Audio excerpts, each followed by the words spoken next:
ویدیوی شماره 6. مصاحبه در کمیسیون داخل کشوری.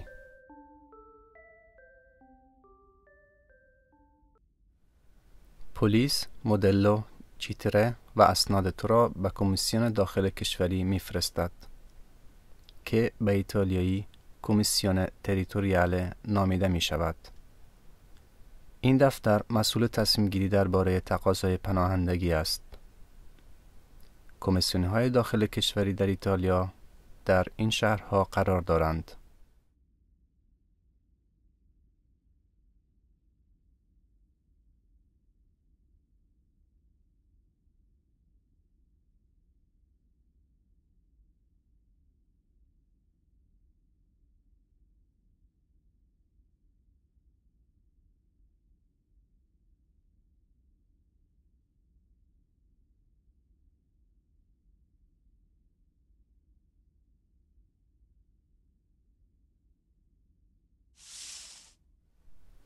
کمیسیونه به کستورا درباره وقت مصاحبه اطلاع می دهد. تو یک نامه را در اسپرار، کارا، چیه و یا جایی که زندگی می کنی دریافت می کنی که در این نامه تاریخ مصاحبه نوشته شده است. بعضی اوقات تعیین تاریخ مصاحبه بسیار طولانی می شود و ممکن است به مدت 6 ماه برای مصاحبه با کمیسیون انتظار بکشی.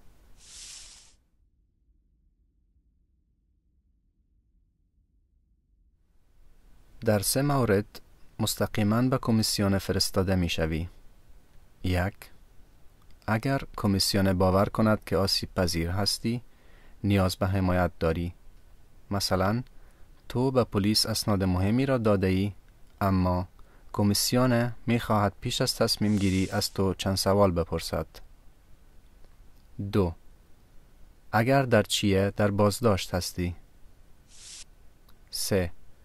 اگر شخص آسیب پذیر باشی، یعنی زیر سن 18 سال، معلول و یا معیوب، پیر، حامله، تنها با فرزندت مسافرت می کنی، شکنجه شده ای و یا مورد بدرفتاری قرار گرفته ای.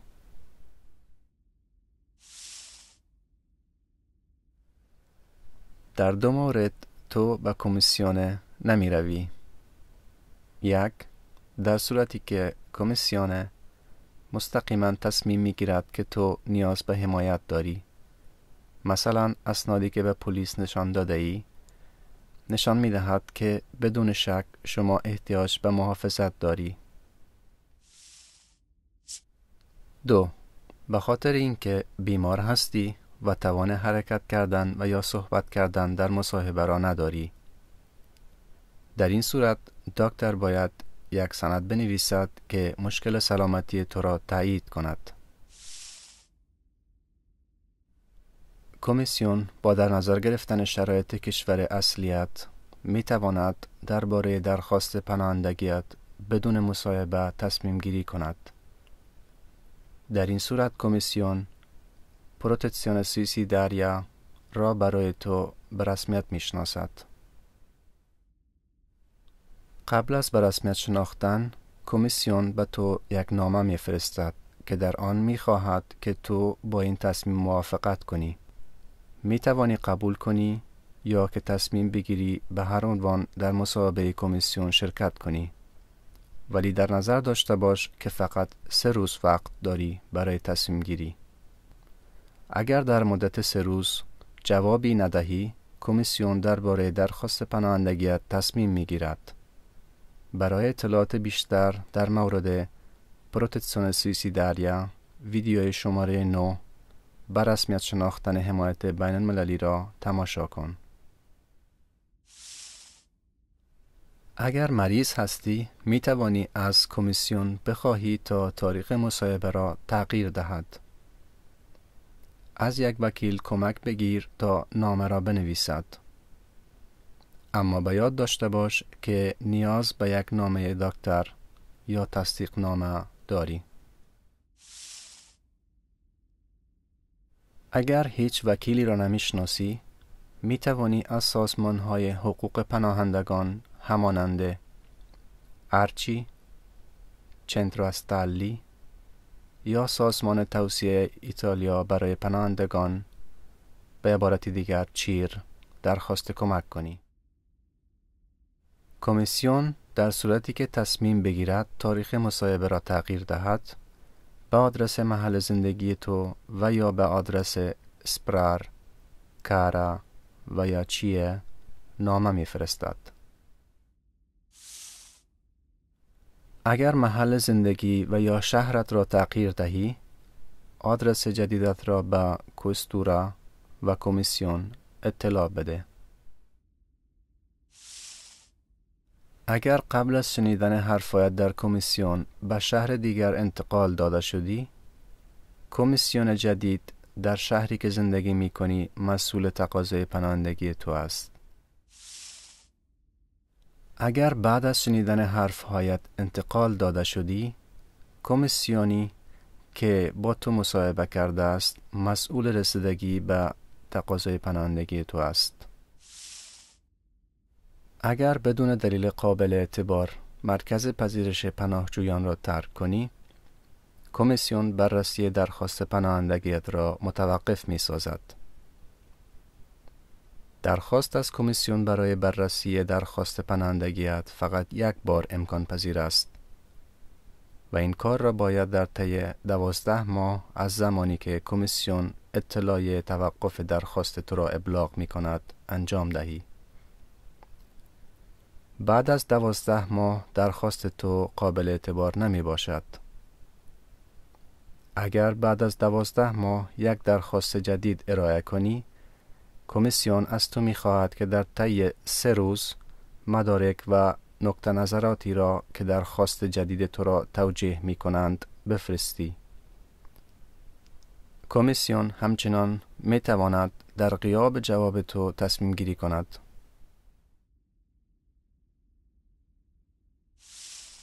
قبل از رفتن به کمیسیون باید بدانی که این جلسه چقدر مهم است.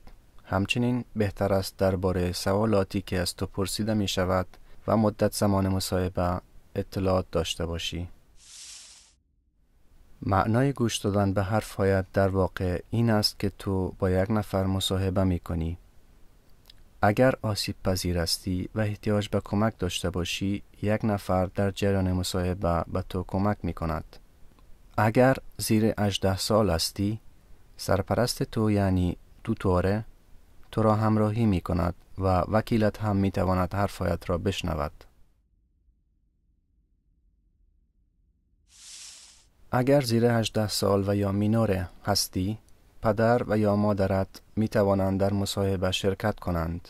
کمیسیون می تواند تصمیم بگیرد که برای بار دوم حتی بدون حضور والدین تو و یا توتوره به حرفهای تو گوش کند. جلسه مصاحبه شنیدن حرفهایت معمولاً 1 ساعت طول می کشد، اما می تواند 2-3 ساعت و یا حتی بیشتر طول بکشد. در جریان مصاحبه یک ترجمان که می تواند به زبان تو صحبت کند و یا به زبانی که تو می فهمی حرفهایت را ترجمه می کند. اگر ترجمان موجود نباشد، تو می توانی آنجا را ترک کنی و تاریخ مصاحبه را در یک روز دیگر تنظیم کنید. اگر سوالات را نمی فهمی، مصاحبه را متوقف کن و توضیح بده که حرفهای ترجمان را نمی فهمی. اگر گنگس و یا گیج و یا خسته شدی، تقاضای وقفه کوتاه و یا یک پیاله آب کن. هر چیزی که تو میگویی همزمان توسط یک نفر یادداشت می شود که وربال نامیده می شود. وربال یک کاغذ است که در آن سوال و جوابهای تو نوشته شده است. برای اینکه بفهمی چه سوالهایی در جریان مصاحبه از تو می شود، با فایل صوتی شماره 7 سوالات در کمیسیون گوش کن.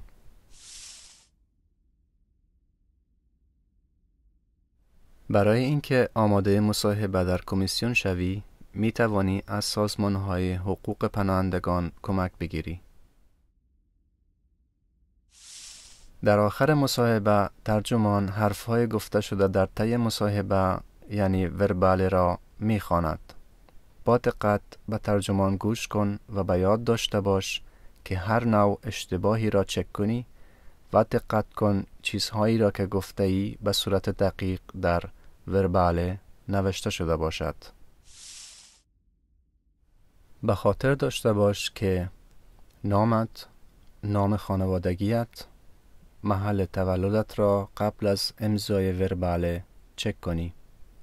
اگر اشتباهاتی وجود دارد آن را اصلاح کن. پیش از اینکه کمیسیون را ترک کنی یک کاپی از ورباله را بگیر. مصاحبه تو امکان دارد ضبط صدایی شود.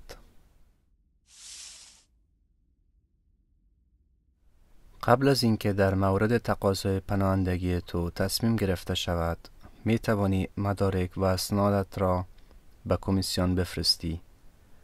اگر این اسناد به زبان کشورت باشد تو باید از کنسولگری ایتالیا در کشورت بخواهی که در ترجمه رسمی اسناد به تو کمک کند.